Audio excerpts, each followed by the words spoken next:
Y'all just sing along anytime you want. Just jump on a song, even if you don't know the words. Just hop right on. For those of you who don't remember the draft, they took 366 ping pong balls and put it each day of the year on them, put them in a hopper, and then picked them out, and that was the order that you would be called into the Army. Now, Jeff knew he had only one testicle, but he didn't know it was a deferment, because the rule was any missing body parts was a deferment. That's why guys started cutting off the end digit on their pinky toe. And so many guys started doing it that they changed the rule and you had to have two missing. And as Jeffrey and I, we went our different ways, and we lost contact with each other for 25 years. Now, he didn't tell me that story until we hooked up 25 years later. Of course, I had to write a song about it. Well, I got back to the States, and every time I've come back to the States from being overseas, most of those first 15 years after college were out of the country, primarily in Africa and South America. It's hard not to feel like a foreigner coming back to the U.S. So I kind of bounced around and was down in the West Minneapolis train yards and thought, well, I'm going to jump one of these freights and go out to the Rockies. And so I went down with my pack, and I was picked up by this experienced hobo. And we went out. Now, growing up on a little dairy farm, I didn't get off the farm much, and I admit it was a very sheltered life, but for what I didn't learn about the world on that farm, I did learn about community, and also how to be out in weather, because we had to know how to be in weather, and just with farm work, but also with camping and hiking around that we used to do. So we were both pretty experienced, and we were well equipped, and we hitched a ride out of Missoula on a pickup truck going up toward Lolo Hot Springs, Lolo Pass, over into Idaho, on the way to Craigmont. And I mean, you can tell them what weather's like in the Rockies. You know, it changes on you like that, flick of a switch. And we were up above the tree line. It was the most beautiful blue sky, warm fall equinox day.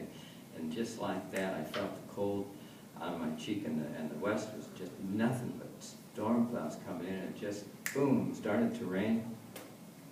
And we beat it down the side of that mountain.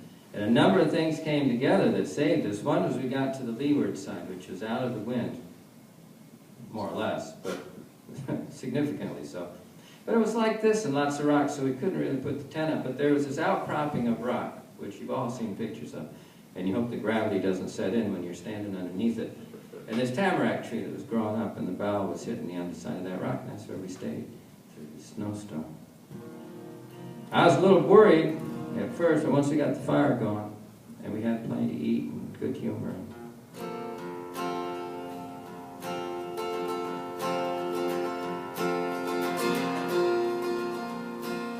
We'd been climbing 6 or 7 hours, maybe more, up above the tree line, less than an hour before we'd reached the summit, and 360 looked around the world.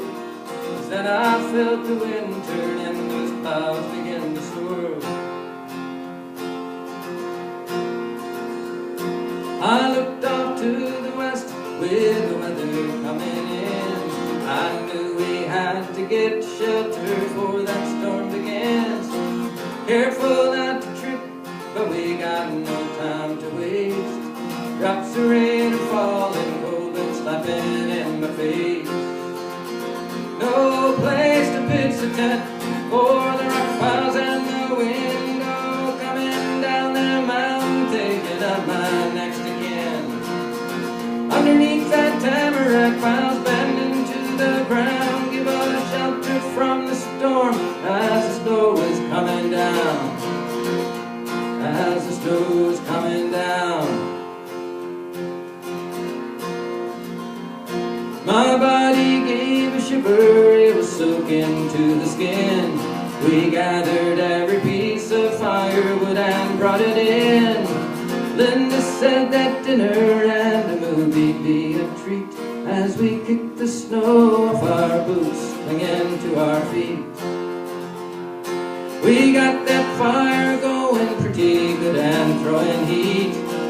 Linda said it's better than a movie or a treat. I put my back against that tree, she pressed hers into me, and we cocooned in sleeping bags, falling off to sleep. No place to pitch the tent for the rock piles and the window, coming down the mountain thinking I'm my next of kin. Underneath that tamarack piles bending to the ground, give us shelter from the storm as the snow is coming down, as the snow is coming down. That second day I got to know my partner really well, telling every joke and rhyming story we could tell. Oh, looking through the branches, that snow was falling fast. Linda said she'd bag a moose for the evening's repast. By day the three, the sun was peeking out on our abode.